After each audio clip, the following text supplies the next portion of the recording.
Pot in My Noggin, hosted by CK Sims, creating a platform to elevate, educate, and heal by creating a space where people can share their stories of struggle, triumph, and redemption.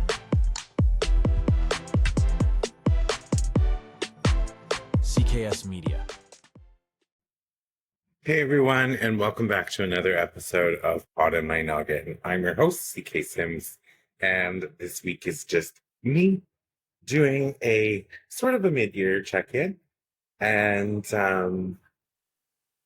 just a lot on my mind. And I thought, you know what, I'm going to use this platform that I've built. It's not big, but it's big enough for me, and kind of just come on and talk about what's been happening in life and what's on my mind. I want you to pay close attention to all of these lovely books that are behind me. Not a very good fan of white, but these are books of authors that I've gotten to interview this year or are about to interview. And they don't even represent all of the authors I've interviewed this year. Which has been a real great journey for me to connect with these brilliant minds, and to get to display their works on my bookshelf and the backdrop for this podcast has been truly just wonderful. I love it so much. So it is currently midweek in mid-June, and we are in the 30-degree weather area zone. That's Celsius because I'm Canadian. So for Americans, I believe that's approximately 80 degrees, maybe 85. 30 degrees C to F is 86. Oh, I was really close. 86. Not because I did a equation in my mind. It's just that I know roughly, if you will, what the translations are from Celsius to Fahrenheit when it comes to weather. I would not say the same thing about cooking temperatures. So anyway, I have a really interesting situation happened to me this morning, and I'll share this with you as I woke up and I could smell something burning. My dog, who I've talked about on the podcast, Piper, is not quite 6 months yet, is recovering from sterilization surgery. And she was a bit reactive and slipping around. And long story short, I discovered that there was a electrical outlet on my wall that was in the process of melting and burning, which gave me a bit of a scare. I felt very uneasy for the rest of the day. Piper also felt very uneasy for the rest of the day. We had the electrician come in, take a look at things, and made some quick repairs to sort of ensure our short-term safety. And now we're in the process of looking at replacing some wiring and an electric panel and all of those things. And it was unsettling because, as we know, the world's kind of on fire already. And I responded to a post on, I don't even know what social media platform it was, I think maybe Threads, talking about how I'm kind of numb at this time regarding the events that are happening around the world, also very close to us next door in the US, sort of disassociation, I guess, if you will. And then the world seemed to kind of catch on fire here in my house this morning. And it made me really sort of stop and think about all of the things that I hold dear. And none of them are money. None of the things that I hold dear are actually what I would consider high ticket items. I hold dear my puppy, Piper, of course. When I look around my house, there are little things that, and my bookshelves are actually covered with little things that my friends or family have given me. Like, I'm gonna go. Ugh, I'm never good at this. Okay. Nope. This is so embarrassing. Right there. Right there. So this is big this is Big Ben. And my sister got me this when she actually visited London for the first time. Ooh, I think that was like 2014 or 15, something like that. And if I'm not wrong, and I don't think I am, really suck at this. That little Eiffel Tower is also from her, from the same trip when she went to Paris. And then she also got me something that I do not have now, because I ate them, was like actual box of like Cadbury chocolates from the Cadbury factory in London. And I don't know if y'all know or not, but London chocolate, like UK chocolate, way better, like light years better than what we can get here in Canada or the US. It's just made differently. I don't know what or how, but it's just incredible. And then this little hourglass that we see. Oh, no. Okay, we're gonna get really good at this today. Um, this little hourglass is a gift from my best friend when I graduated from Catholic psychology. And these owls, because I love owls, as you can see, maybe. Don't know if there's many in my screen now, but there are lots of owls in my house.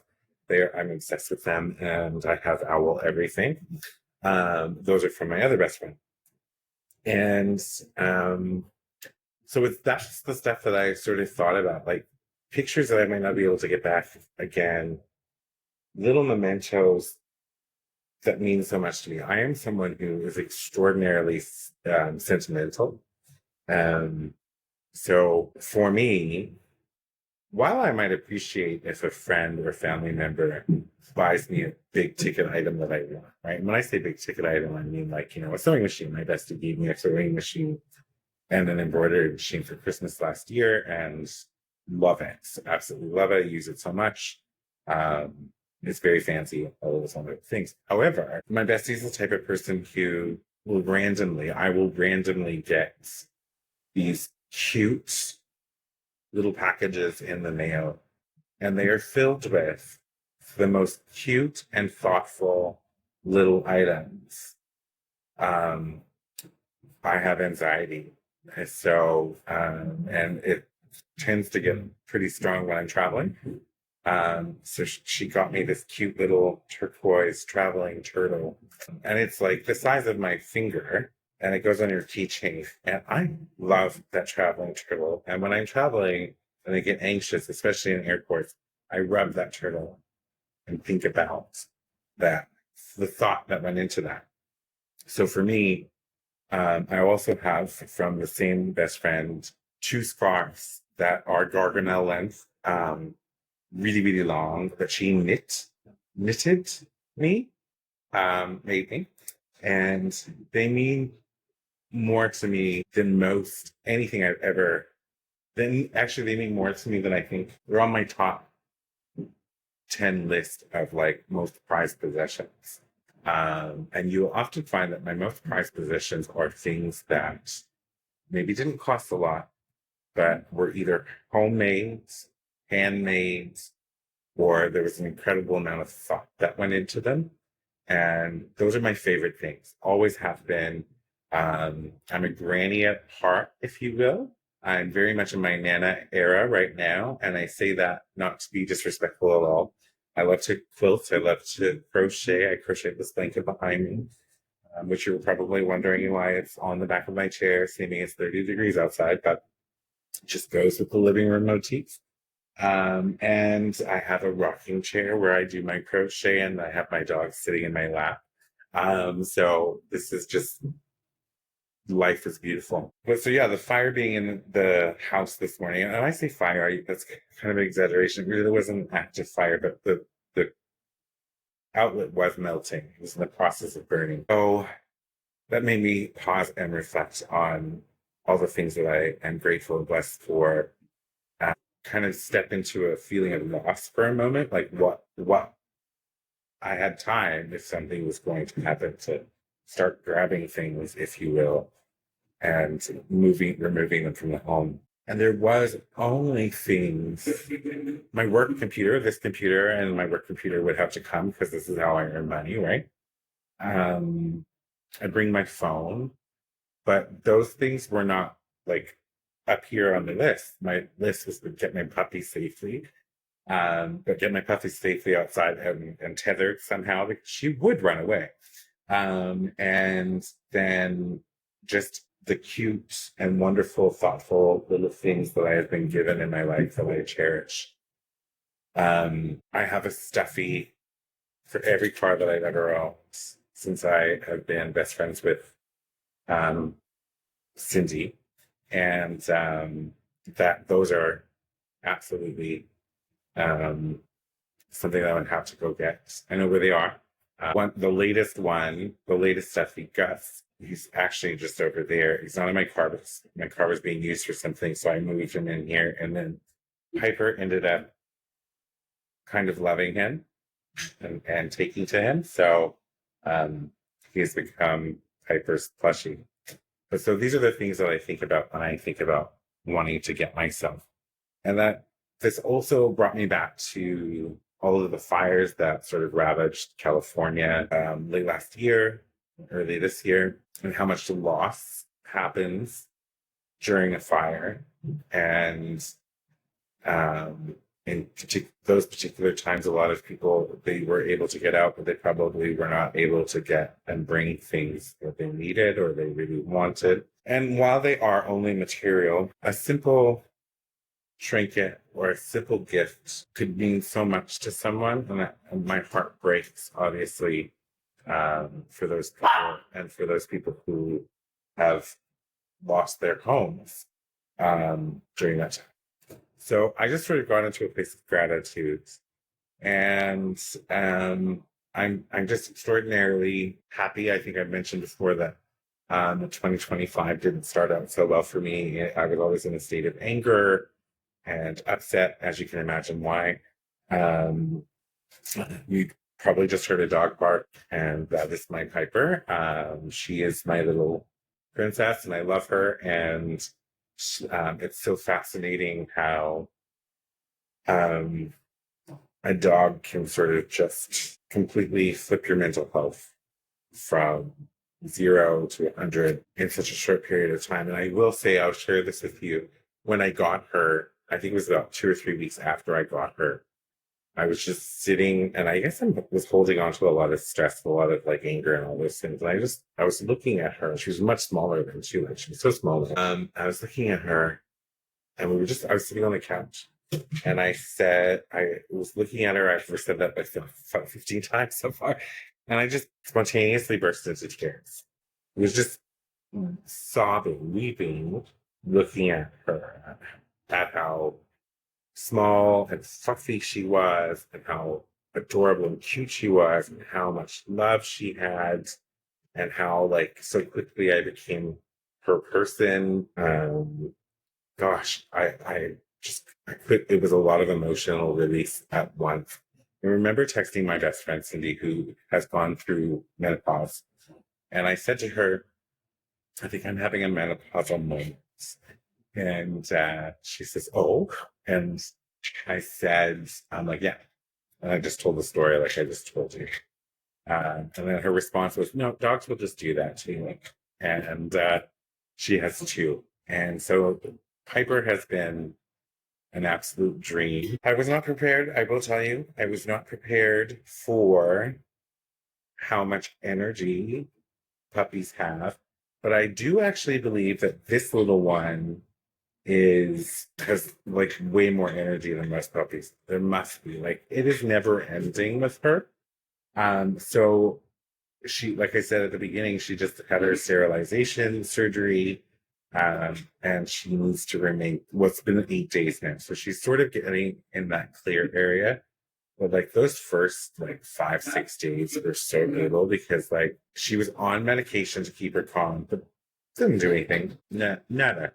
She's such a spirited young girl puppy. And just love and fun and just wants to play all day, every day. That's it. That's all she wants. But yeah, so today's podcast, I just wanted to have a conversation, sort of an honest conversation, sort of talk about life. And I find myself now in mid-June in a really great place emotionally and mentally.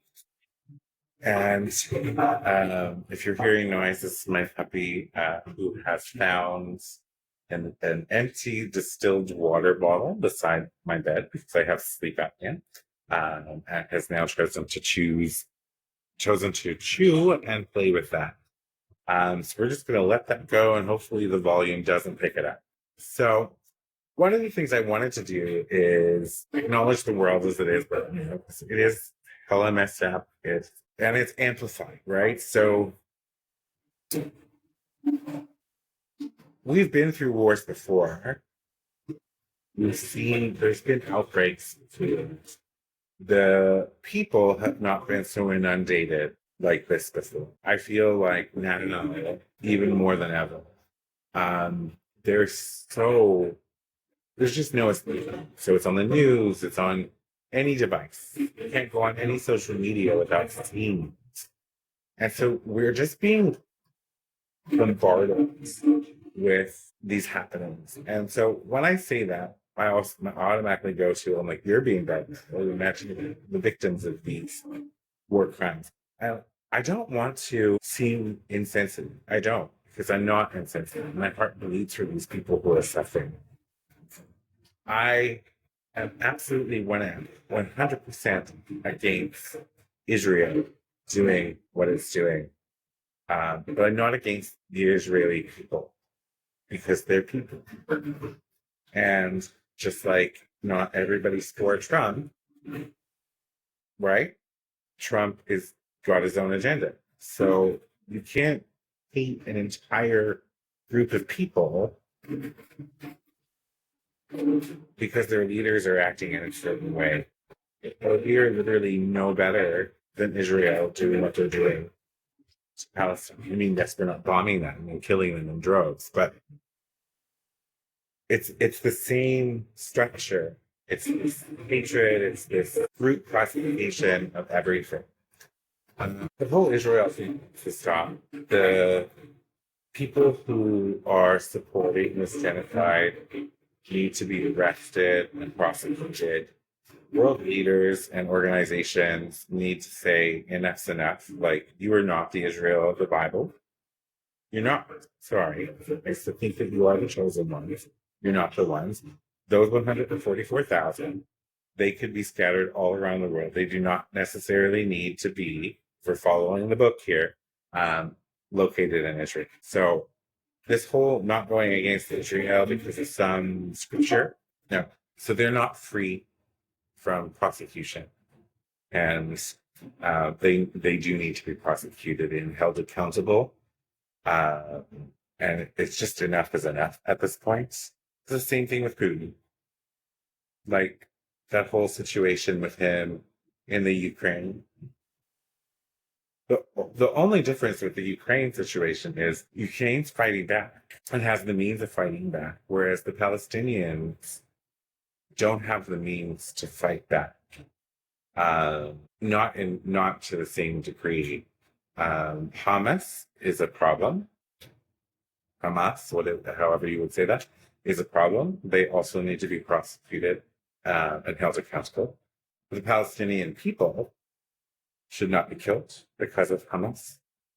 And Israeli, as like I said before, last year, chosen to respond to this by dropping a building on an anthill. They have the means to strategically and surgically strike Hamas and not kill thousands and thousands of other people, innocent people, children, mothers, fathers, brothers, and sisters.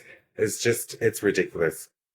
Even the headlines when you're scrolling, if you try not to pay attention to what's like going on in the world because you just can't at this moment, it's okay. But the headlines themselves are just so aggravating as well. The thing that frustrates me the most, I think, is that you just cannot believe 98.5% of what is on the internet anymore. The use of AI, the use of like virtue signaling, the use of like twisting the truth, painting different pictures from all these different people, these different networks around the world, people with agendas, really. And I'm wrong. Maybe I'm naive. Maybe there was never a period where there used to exist journalistic integrity and language was used, like the alleged. Right now they're using this a lot in the with the guy, I can't remember his name, who killed the Minnesota lawmakers and almost killed the other ones. The alleged perpetrator. They're using this a lot in the headlines, and I'm thinking like this is something that they don't do anymore. Like if that was a black man or a brown man or a person of color, it would just be the shooter has been apprehended, or the wife of the shooter has been apprehended. So there's such a strong bias in the headlines and reporting, and it's so evident and disgusting to watch. The latest headline I saw that just pissed me off was the one where they're talking about I'm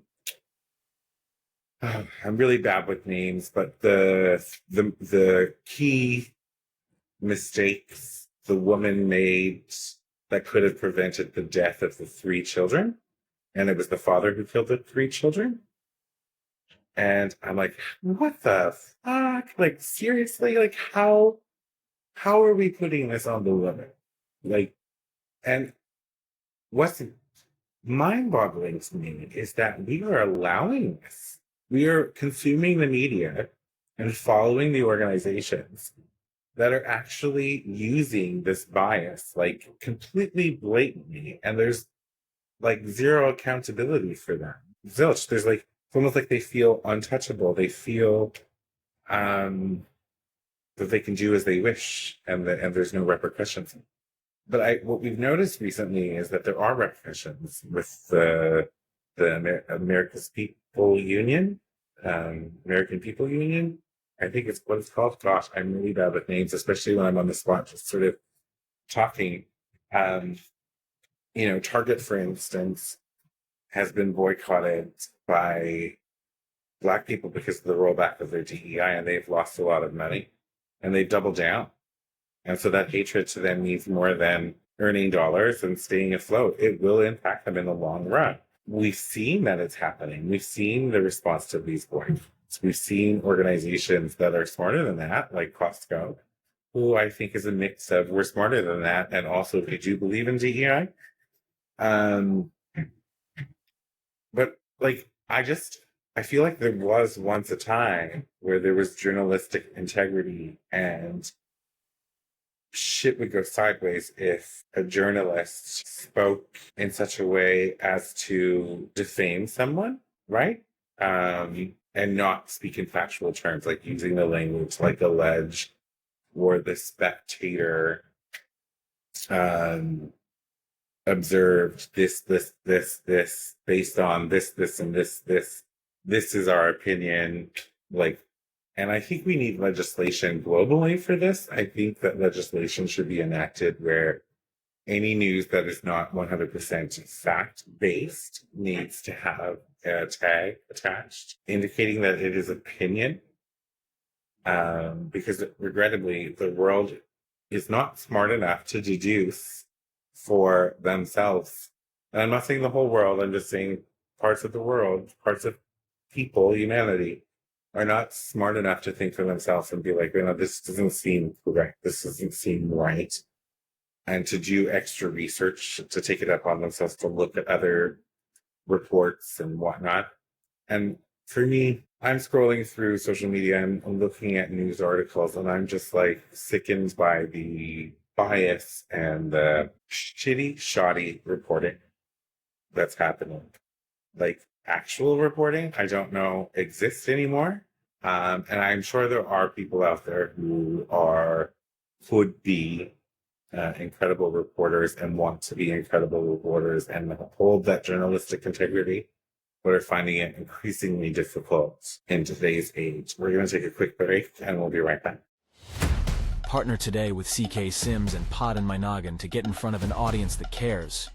You will be supporting mental health stories, tales of resilience, and uplifting content, aligning your brand with bringing goodness, authenticity, and kindness front and center.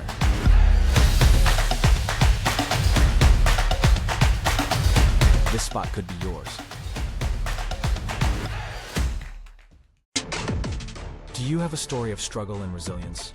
One that you want to share with others and possibly help someone through their own struggles? Find the link in the show description and fill out the guest form today.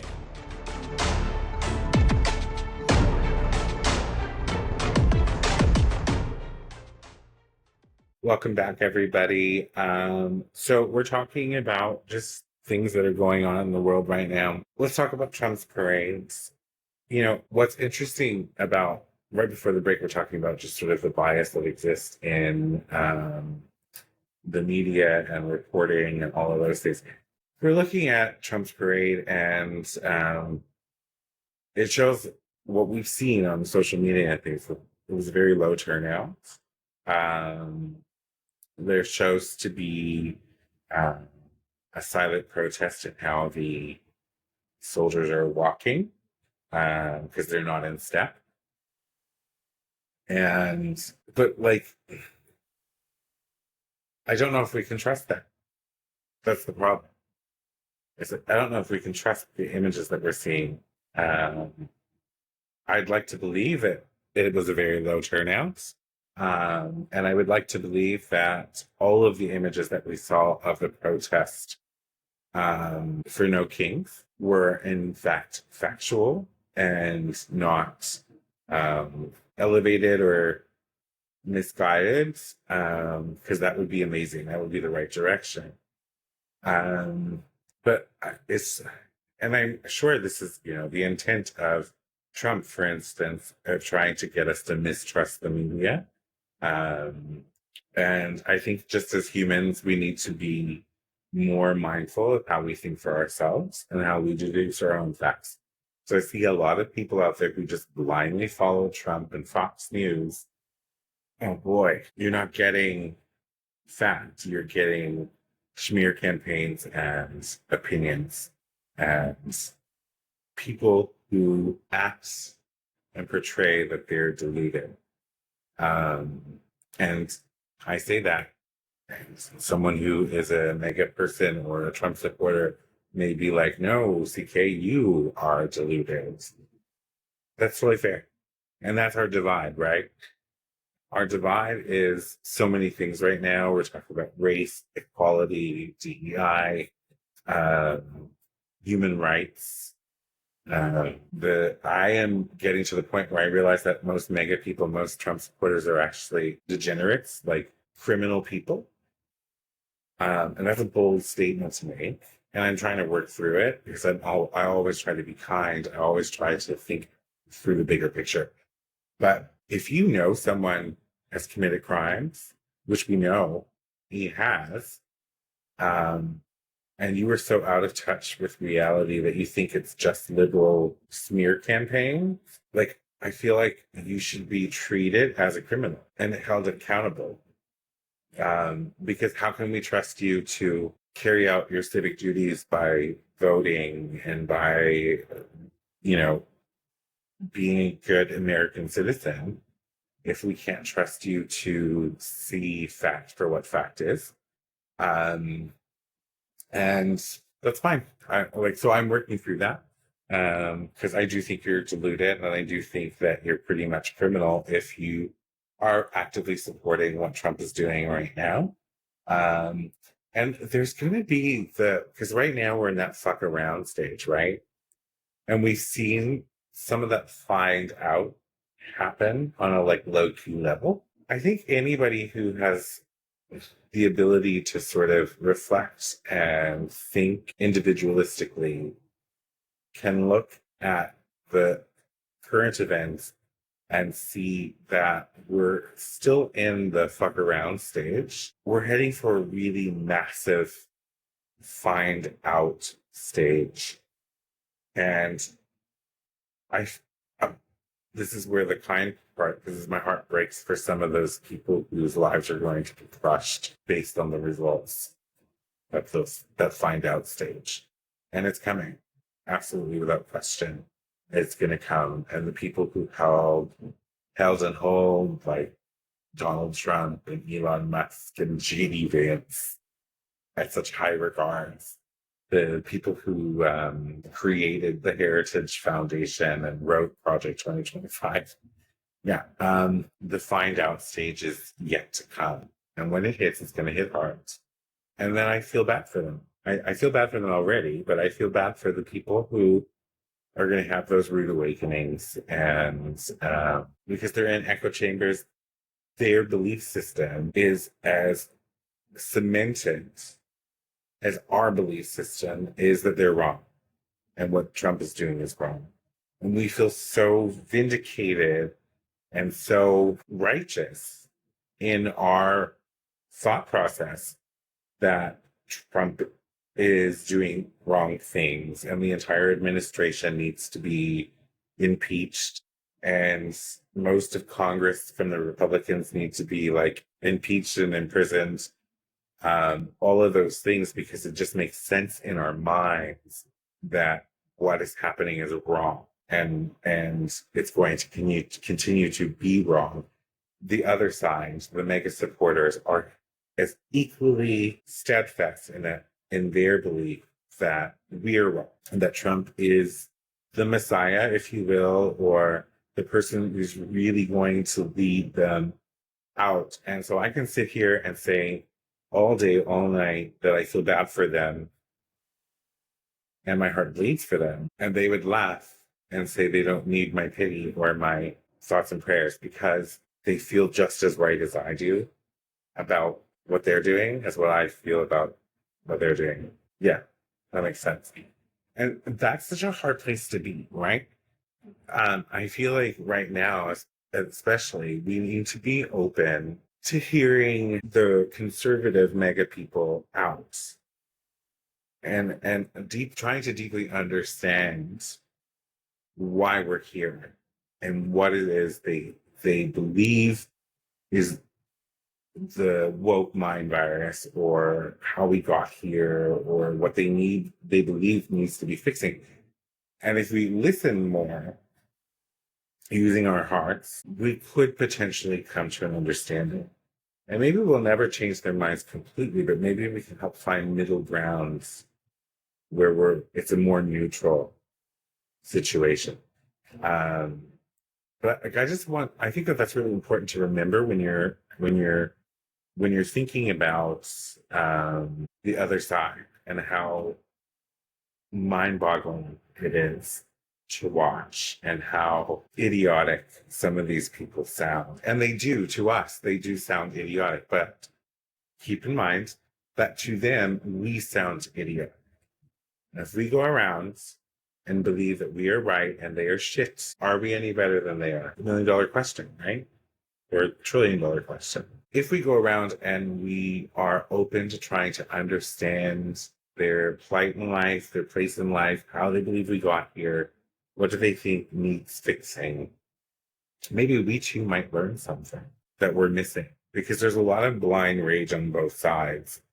And one talks and it's an immediate eye roll. I am guilty of this, but I typically eye roll and then I'm about to topple over and I'm like, hold up a second. Okay, what could possibly be the situation? Now, what's frustrating to me is I have put it out before in this podcast that I'd love to have a conversation with one of these, mega supporting.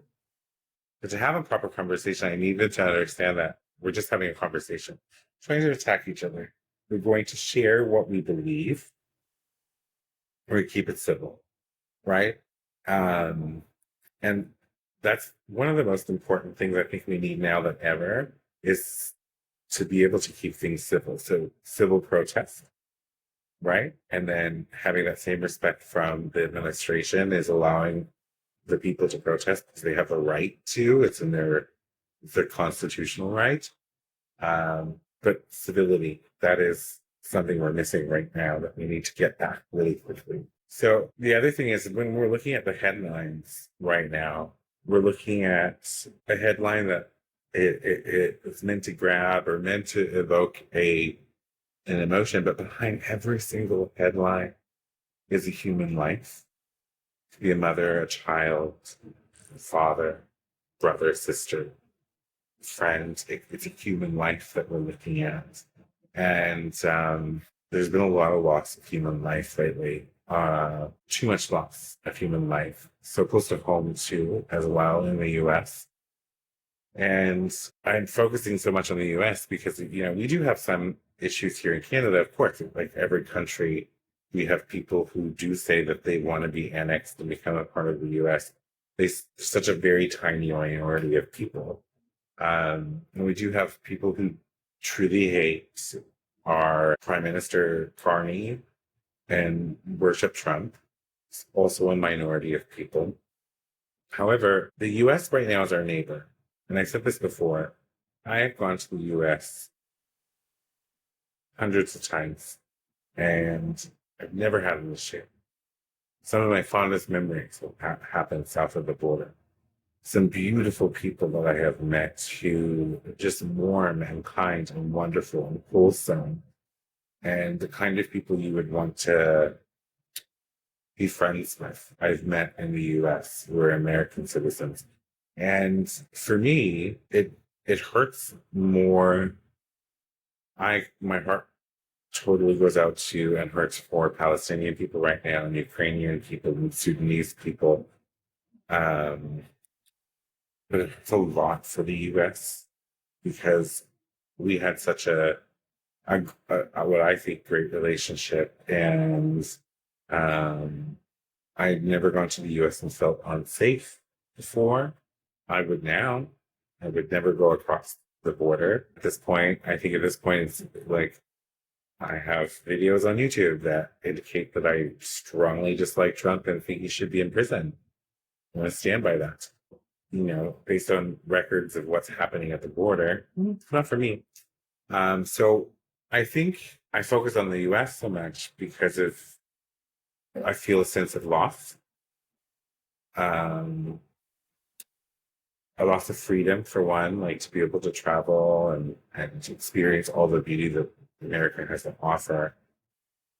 A sense of loss of what I felt was a perceived safety in America. A sense of loss for all of the hurting people and broken up families that we saw. And specifically, like just after this weekend, when we had on Friday, I think it was Friday, the Minnesota lawmaker and her husband murdered by someone who, just someone who decided that they had to die because they were Democratic. And another two people who could have died for the same reason. And that's scary. And it's meant to instill fear. Speak up against Trump, speak up for democracy, speak up for liberal reasons, speak out against, the current regime, and you will pay with your life. Like, we will come to your house and we will kill you. That is scary to think about. And to have a administration and Republicans practically say jack shit in response to it. Just, it's the level of corruption in all branches of the government right now. It's scary. It's sickening. It feels heavy. And the worst is yet to come. I believe that without a question. I think what's important is if we are it doesn't matter what side of the aisle you're on. If people are getting hurt, you're doing it wrong. The end. That's the end. Period, right? Pivoting now away from politics a little bit because there was something that I saw, I think this week, a few days ago, maybe on one of the social media sites, and there was this talk about it's Pride Month, of course, so happy Pride Month to everyone out there. And so we see a lot of celebrations around Pride Month and people standing up and speaking out and all of those things. And I saw someone say a statement on a post that gay men are notorious for stealing black women's slang. I might have that completely not quite how it was laid out. Goldfish might. But for whatever reason, actually, I know what the reason is, but for that particular post, that comment, it stuck with me. Like it resonated with me. And I think back to my gayer days, if you will. And I was definitely that extra person who was sassy, who was neck thingy and snap snipper, um, using colloquial. I'm not going to be able to say the word tonight. Colloquialisms, and I think it just sort of sat in my brain space, and I've been ruminating on it. And I want to respond from myself. I don't want to speak for anybody else, but I want to respond to that. So, once again, the sentiment was that the LGBTQIA plus 2S LGBTQIA plus community has stolen a lot of Black colloquialisms and slang and sayings and things like that. And for me, it brings me back to being very young, 6, 7, maybe 8, younger, like 6, 7, 8 for sure. And watching Oprah Winfrey on the television. We didn't have cable, but we got Oprah. And for me, I grew up with Oprah. She's one person that I would love to be able to sit for just a cup of coffee in a quiet setting and just check in and ask her how she's doing and a few questions even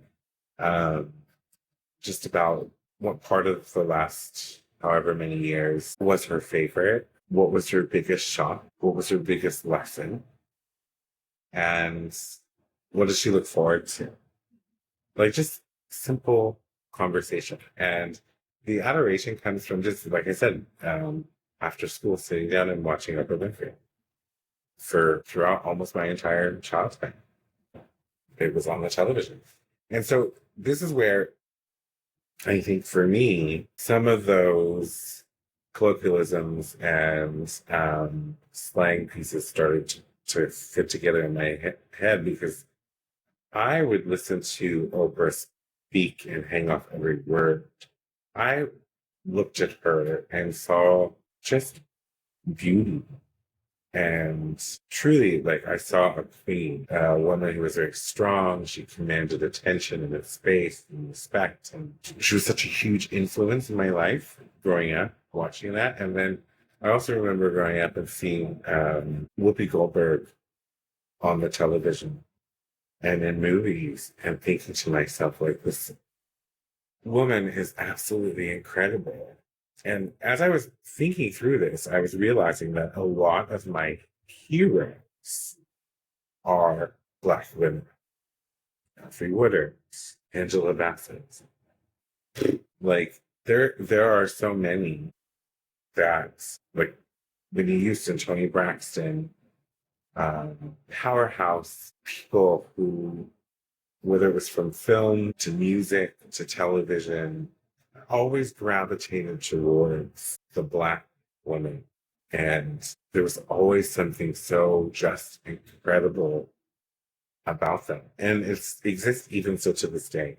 I will always, in any sort of show, especially if it's a talk show or something like that, any show, television, movie, gravitate towards the Black. I'm always more interested in what the Black woman is going to do. And not in a weird way, just like in a fascinating, I wanted to know. And in my mind, I equate Black women to being the strongest of us all. And I know that that's a sore point for a lot of Black women. They want to be more than just a strong Black woman.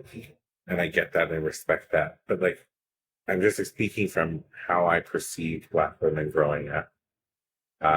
There was something always exhilarating and exciting and mystifying and beautiful about a Black woman and how they presented and how they talked, and how they interacted with the world. And um, a lot of that shaped who I am as a person.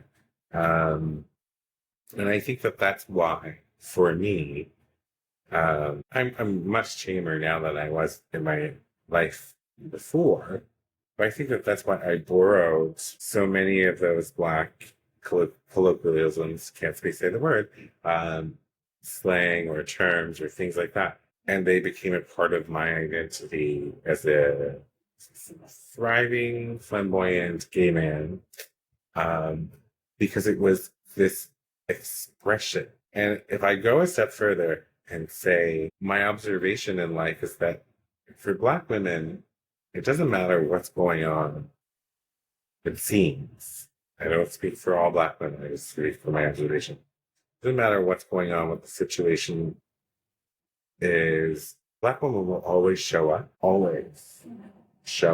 and often in style, with personality and that sort of thing. And to me, that has given me to be able to channel that, to be able to sort of try and emulate that, to feel that inspiration from them has gotten me through so much and has helped me so much in life to feel safe and feel confident in specific spaces.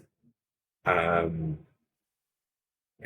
one of the other things I think for me was that Black women always felt safe. That's a revelation I had when I was ruminating on why that statement stuck to me and why it seems gay men adopt so many of those words, sayings, phrases, expressions from Black people. And so all that to really say is that if you give me a list of 10 people that I can meet that are my heroes, some of them have passed already, which is very regrettable, but I'm going to say 9 out of 10 of those would be Black women to sit and talk with and to have coffee with or a meal or take a walk with and to just sort of experience their presence and their greatness. And all that to say again, I think Black women are queens, always have.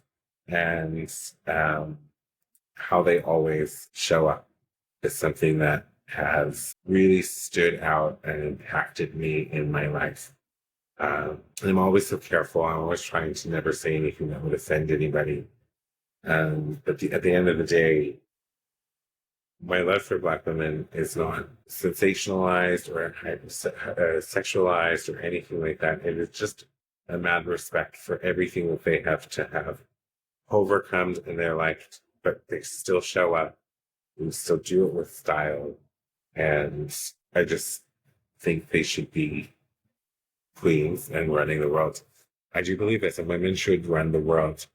I think one thing that's interesting about that comment, though, on that post that sort of triggered this rumination about where or how I sort of adopted some of those colloquialisms is you can use them if you want, and I think, but honor the women who birthed them.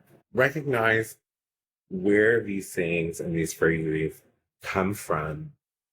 Recognize how it was that you adopted them and pay homage to them, right? There's so much in culture that has been borrowed from Black communities. We need to lift up and elevate the people who we're borrowing these things from. that we find relatable, that we experience some form of joy in. We need to celebrate them so they can feel celebrated because they deserve it. I think in closing, because I'm being mindful of time, I talked a lot and I thoroughly enjoyed the session. Piper is pretty much not enjoying the session. She barked a little bit earlier, and now she just sort of splayed out on the floor like boards. His dad's on the podcast talking to himself.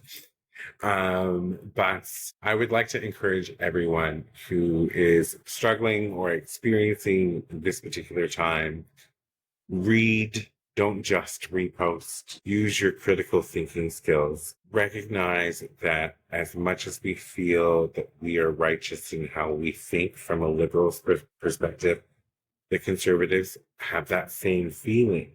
We're never going to make any headway if we keep just butting heads. And if we start sort of showing kindness and compassion and having open dialogue, we could potentially make some leeway into a place that's a little bit more neutral. And reflect before you react. People are just out here reacting left, right, center, posting their thoughts without any sort of reflection and not worrying about what harm it may cause others.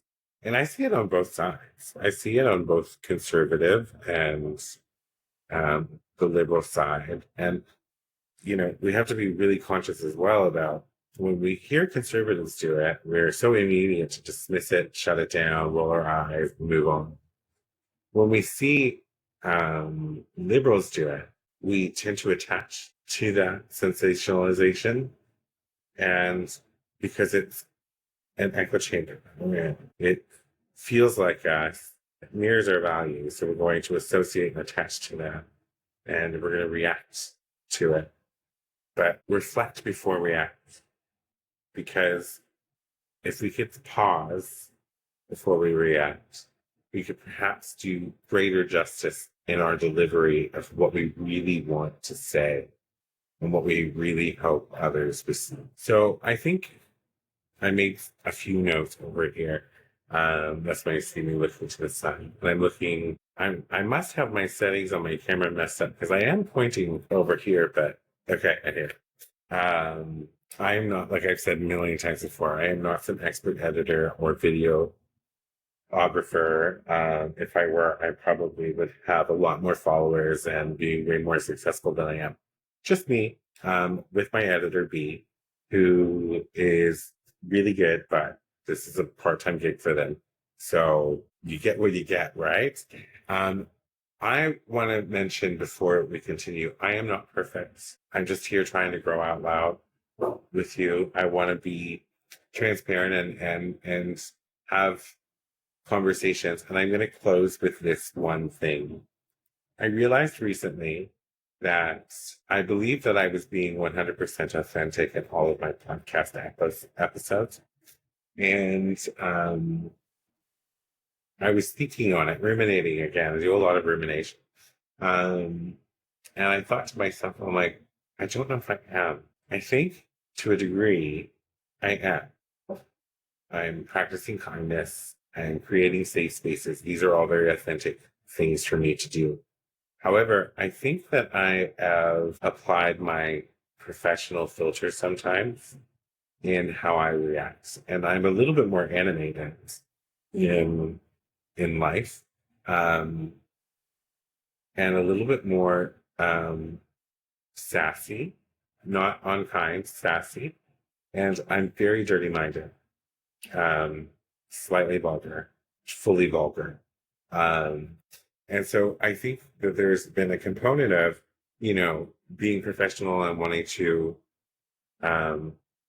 create the safe space for my guests. But there's also that component of when I put on the professional filter, then I'm sort of like hiding a part of who I am.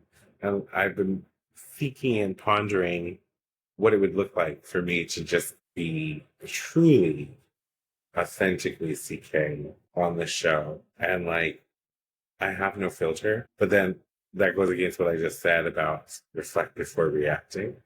And I don't want to be known for being sensational. That's not my goal. I mentioned this before. If I was someone who was out here far right or even far left and was being hateful and controversial, I might have taken off to a degree where I would be earning money through this podcast already and developing a strong fan base and all those things. And that I think humans are really attracted to that. Whereas I want to be like a soft place you can land and where you can have conversations with people.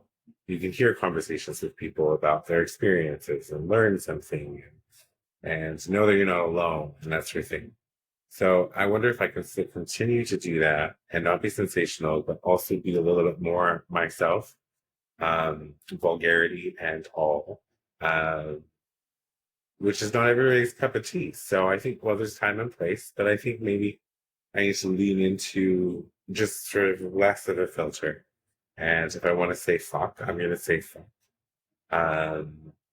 And just kind of put it out there that this is who I am.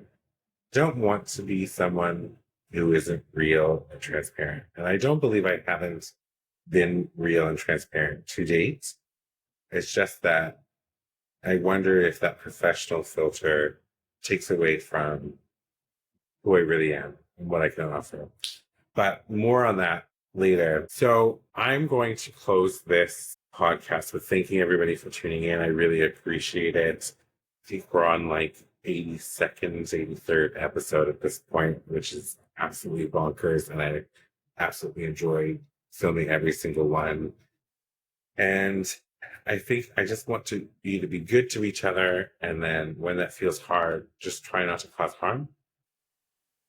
If we could just sort of make that our baseline, be good to each other. When that feels hard, try not to cause harm. So let's make that our weekly mantra for right now. And until next time, get out there, live your wildest dreams, stay safe, protect your peace, and nourish your minds. Take care, everyone. For media and sponsorship inquiries, email info@ccsims.com or visit ccsims.com and fill out the contact form. Be sure to subscribe so you don't miss an episode. A new episode airs every Saturday. CKS Media.